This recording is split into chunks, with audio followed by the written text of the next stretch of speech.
Antes de que se espante el auditorio con que pues va a tener que descifrar este tipo de números, se presentan pues de manera bastante digerible, creemos. Pero además pues recurrimos a historias de carne y hueso, historias reales de gente que ha caminado esa ruta, que le ha funcionado. Y lo que nos hemos encontrado cada vez que hablamos de estas ideas es que la gente que lo escucha, pueden algunos pensar en la excepción, pero también la inmensa mayoría dicen, es que yo conozco a alguien que hizo justo eso, alguien que estaba en una muy mala situación familiar. Que era muy inteligente. A él le funcionó, a mí no me funcionó porque no era tan listo como mi vecino. Pues en el libro precisamente presentamos historias de gente que no eran genios, ¿no? No estamos hablando de cómo cambiar la vida de genios, estamos hablando de cómo cambiar la vida de personas normales, que tienen capacidades normales, pero que enfrentan 3 obstáculos fundamentales para poder invertir más en su educación. En particular, hablamos de la falta de tutores, mentores y de ejemplos a seguir, en primer término. Hablamos de la falta de detección oportuna de talento y, por último, hablamos de la falta de financiamiento. Entonces, me voy a echar el primero y después Pablo se echa el segundo y echamos un volado a ver qué se echa el tercero. No, pues ustedes ya están aquí. El tema de la falta de aspiraciones, falta de mentores y de ejemplos a seguir. Pero no tenemos ejemplos, perdón. Tenemos ejemplos de gente exitosa que dices, bueno, le funciona la educación. Sin duda, pero estamos hablando de ejemplos inmediatos. Te voy a poner varios ejemplos. No lo hacemos con aspiraciones altas ni con planes ambiciosos. Esas aspiraciones y esos planes se forman, los tomamos de nuestro entorno. Y no de cualquier entorno, porque tú dirás, tenemos internet, pues podemos ver que hay gente que hace de todo y eso nos puede servir de ejemplo. Hay literatura que pues citamos en el libro que muestra cómo esas aspiraciones vienen de tu entorno inmediato, de la gente con la que puedes establecer empatía y un vínculo directo. Entonces, imagínate tú que en este país, en los círculos de menores ingresos y menor nivel socioeconómico, hay solo un adulto con estudios universitarios entre cada 20. Que es uno de cada 20 en el círculo inmediato de familiares y amigos de los jóvenes y niños, ¿no? Y en los círculos... Ese sería el ejemplo, perdón. Es un caso ejemplar. Él estudió, tiene su chamba. Exacto. Yo quiero ser o hacer, caminar por ahí. Es uno. Hablamos de que falta, no de que... Pues hay uno entre 20. Hay uno. Falta. Ahora, pactadas de espaldas, si nos vamos a un hogar de nivel socioeconómico alto, resulta que un niño, un joven, tiene 8 veces más adultos a su alrededor que tienen estudios universitarios. Entonces, pues eso te habla del tamaño, de la diferencia en el nivel de exposición a gente que tiene pues planes y metas más ambiciosas, que pues se retroalimentan en las expectativas de los niños y jóvenes para plantearse lo que ellos pueden lograr en la vida. ¿Cómo se le va a ocurrir a un niño que pues puede ser juez si no conoce a ningún juez, si no sabe cuál es la ruta, si no se la platican y si no absorbe esa historia de alguien que le permita plantearse como peor aún, Armando, tenemos ejemplos negativos, digamos.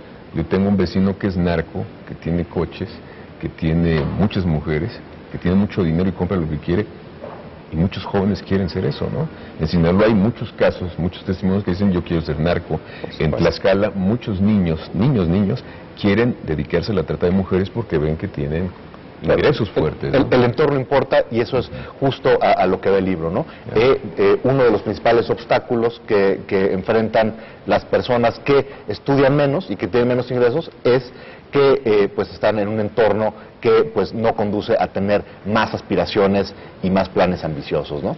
Y creo que es importante, digamos, volver un poco al plano personal, o sea, no olvidar que estamos hablando de historias personales.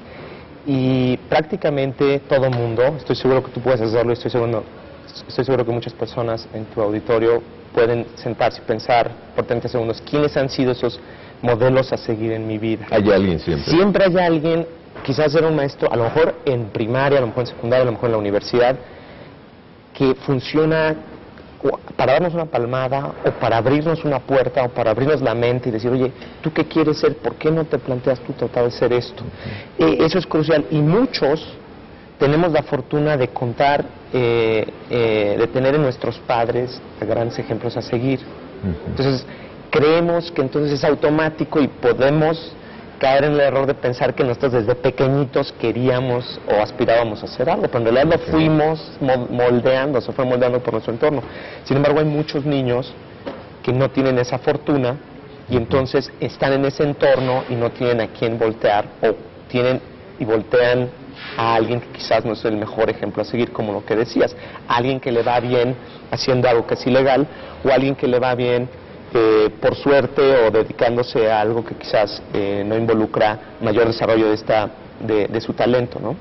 Es la cultura del dinero fácil, ¿no? Y sin embargo, también en la segunda parte del libro, no voy a adelantar, pero reportamos casos de precisamente niños y jóvenes que viven en entornos donde pues los ejemplos que hay de seguir pueden ser no muy positivos, pero al entrar en contacto con adultos que digamos que son ejemplos a seguir en actividades pues más productivas, pues resulta que pues muchos de ellos, teniendo ambos ejemplos, escogen el que lleva a una vida más productiva, ¿no?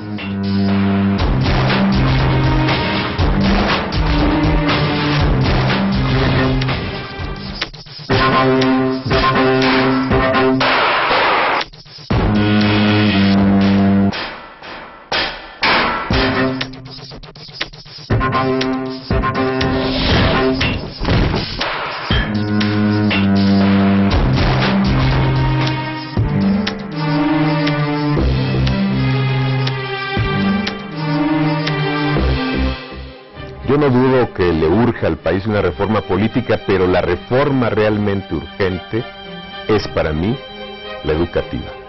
No podemos seguir viviendo solamente del impulso de aquella reforma implementada por Álvaro Obregón en el lejano año de 1930. ¿O sí?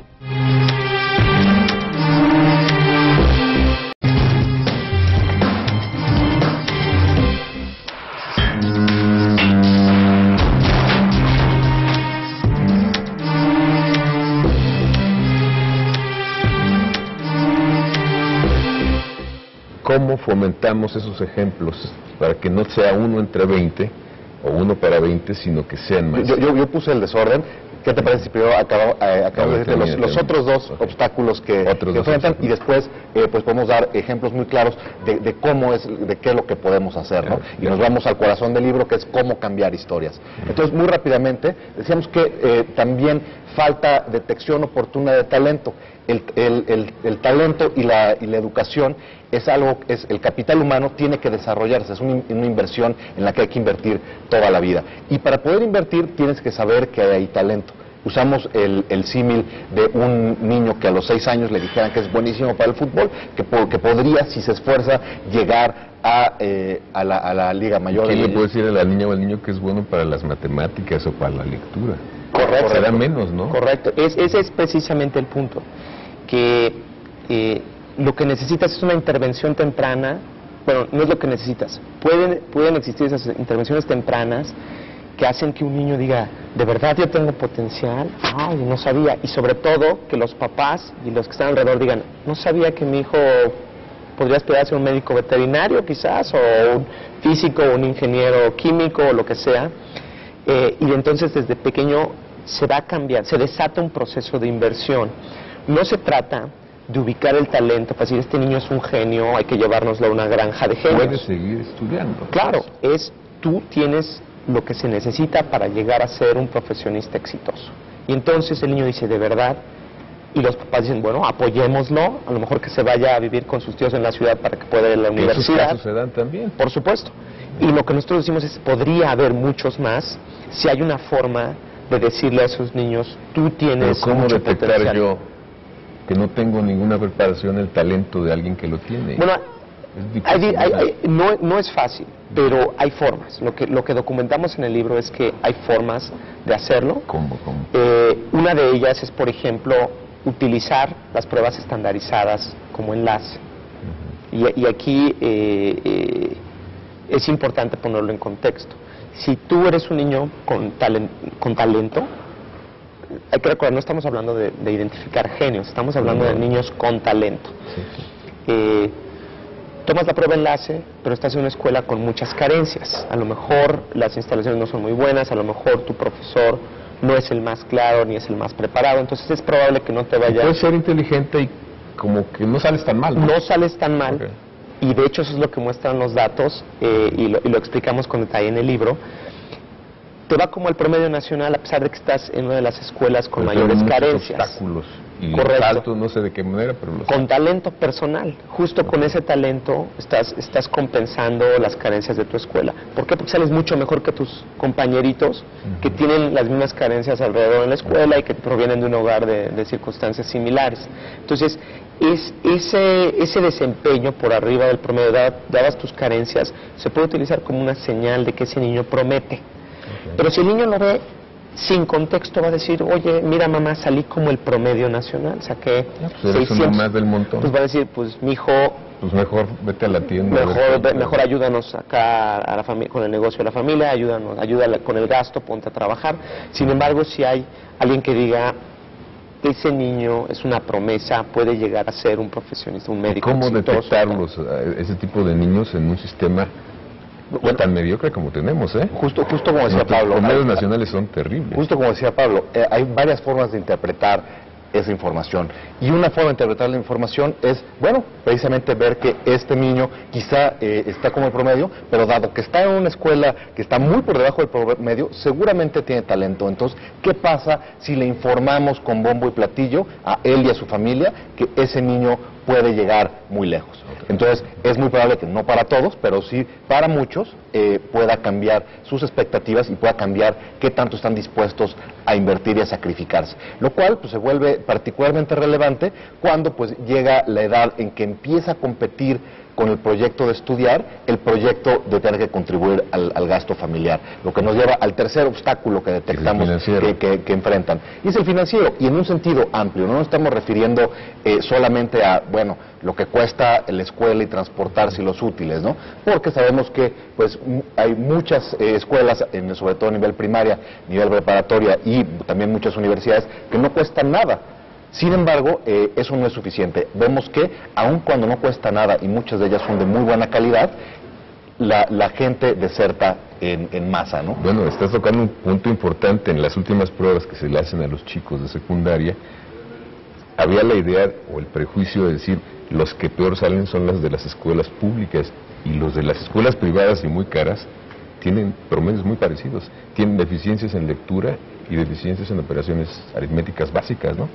Entonces tampoco, ahora sí que ¿cómo lo hacemos para detectar e impulsar a los chavos para que sigan estudiando, para que digan, tiene sentido seguir haciéndolo?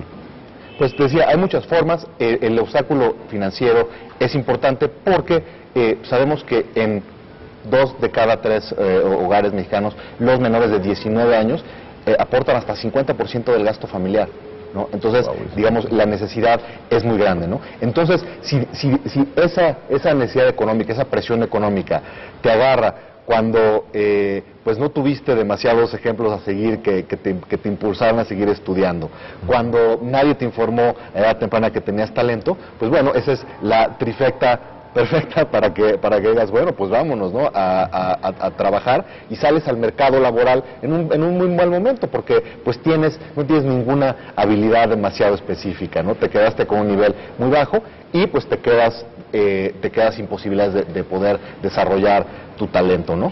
Entonces, vámonos ahora sí a las formas. ¿Cómo le hacemos? ¿Cómo le echas la mano al chico que tiene capacidades para seguir adelante, ¿no? De eso se trata justo este libro, y pues este libro no es un instructivo para que alguien lo agarre y diga, bueno, ya aquí me dijeron lo que voy a hacer.